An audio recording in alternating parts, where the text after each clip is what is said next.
Nature మంత్రాల్లో food తీసుకోవడం వల్ల diabetes కావచ్చు, గ్యాస్ ప్రాబ్లమ్, ఒబెసిటీ ఇవన్నీ తగ్గిపోతాయని వింటున్నాం. ఇలా కాకుండా అమ్మాయిలకైనా, అబ్బాయిలకైనా సరే స్కిన్ ఇంపార్టెంట్. ఆ! Skin, hair. సో, హ్మ్. వాటి కోసం మనకి బయట మార్కెట్‌లో చాలా ప్రొడక్ట్స్ ఉన్నాయి. ఈ స్కిన్ కేర్ కావచ్చు, హెయిర్ కేర్ కావచ్చు. ఇవన్నీ కాకుండా మన నేచర్ మంత్రాల్లో ఏమైనా ఫుడ్ ద్వారా తగ్గే సొల్యూషన్ ఉంటుందా? అసలు దీంట్లో తగ్గకపోతే దేంట్లో తగ్గవమ్మా. హ్మ్. కానీ ఎందుకు దీంట్లోకి రావట్లేదు యూత్ అంటే గనక, హ్మ్. ఇది అట్రాక్ట్ చేసేది కాదు ఇది. ఎందుకంటే నేచురల్‌గా వచ్చేది ఏదైనా కూడా వెనకబడి ఉంటది. హ్మ్. ఎందుకంటే ఆ గ్లామరు, ఆ ప్యాకింగ్‌లు అదంతా పబ్లిసిటీలు అవి చాలా ఎక్కువ ఉంటాయి వాటిల్లో. వాటికి అవును. తొందరగా అట్రాక్ట్ అవుతారు. పోతే అవి టేస్ట్‌లు ఎక్కువ ఇస్తారు. హ్మ్. తినటానికి ఈజీగా ఉంటది. బజార్‌లో ఎళ్తా కూడా తినొచ్చు. హ్మ్. ఎక్కడైనా తినొచ్చు అది. కానీ హ్మ్. ఇది అలాంటిది కాదు. కొద్దిగా రిస్కులు ఉంటాయి దీంట్లో ముందు హ్మ్. 1, హ్మ్. 2 రోజులు.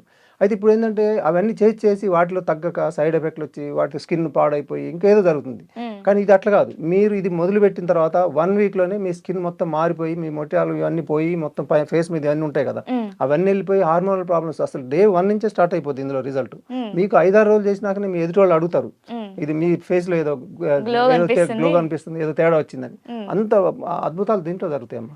అంటే ఇప్పుడు మనం నార్మల్‌గా ప్రొడక్ట్స్‌కి ఫేస్‌కి అప్లై చేసుకుంటాం. హ్మ్. పైన పైన కాకుండా మనం లోపల నుంచే ఇప్పుడు అది కదా మెయిన్. గ్లామర్ ఇస్తున్నారు. అది కదా మెయిన్ అసలు. హ్మ్. లోపలి నుంచి రావాలి. పైన ఎంతసేపు ఉంటది? మీరు హ్మ్. ఎండలోకెళ్ళండి అది చూసుకొని. అప్పుడు హ్మ్. తెలుస్తది. ఈ హ్మ్. ఫుడ్ తీసుకొని ఎండలోకెళ్ళండి. అప్పుడు తెలుస్తది. ఈ రెండిటికి ఏం తేడా ఉందనేది. ఓకే. అంటే ఈవెన్ కూడా మనిషి స్ట్రాంగ్‌గా ఉంటారు గదా! స్ట్రాంగ్ అయింది మొత్తం అసలు అలసిపోరు మీరు. హ్మ్. మీరు ఒక 10 అవర్స్ చదివేది మీరు ఒక 8 అవర్స్‌లో చదివేస్తారు. హ్మ్. మొత్తం అంత మార్పులొచ్చేస్తాయి. నిద్ర గూడా అంతే. మీరు అన్ని 10 గంటలు పోయే బదులు 8 గంటలు సరిపోయిద్ది. అంత డీప్‌గెళ్తారు. ఈ హ్మ్. మార్పులు ఒకటి గాదు. ఇంత అద్భుతాలు దీంట్లో జరుగుతాయి. ఓకే. అంటే నిద్రపోతేనే ఇంకా మనిషి హెల్తీగా అండ్ గ్లామర్‌గా కనిపిస్తారు. అవునవును. నైస్.